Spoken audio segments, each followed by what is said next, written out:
শ্রদ্ধেয় মানস কুমার সাধু মহাশয়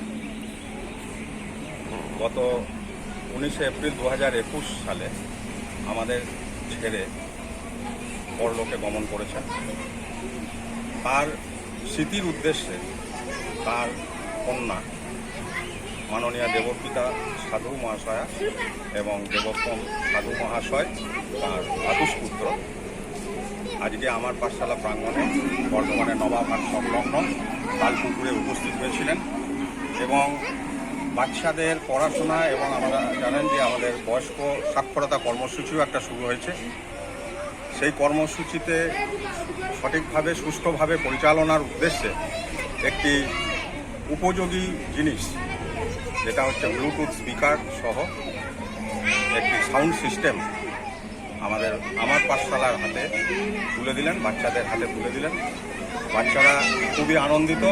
এই ধরনের একটি টিএলএম হিসেবে আমরা ইউজ করতে পারবো, যেটা আমাদের পাঠদান সহযোগী একটা উপকরণ। এই জিনিসটি পেয়ে বাচ্চারা আজকে খুবই আপ্লুত। আমরা কৃতজ্ঞতা জানাই মাননীয় দেবপিতা সাধু মহাশয়কে এবং দেবোত্তম সাধু মহাশয়কে এবং সকল সাধু পরিবারবর্গকে আমার পাঠশালার পক্ষ থেকে আমরা অসংখ্য ধন্যবাদ জানাই। সেই সঙ্গে মাননীয় মানস কুমার সাধু মহাশয়ের আত্মার শান্তি কামনা করি। তিনি যেখানেই থাকুন ভালো থাকুন এবং আজকের এই বিশেষ দিনটিতে আমার পাঠশালার পক্ষ থেকে তাকে আমরা বিনম্র চিত্তে শ্রদ্ধা জানাই, নতমস্তকে প্রণাম জানাই।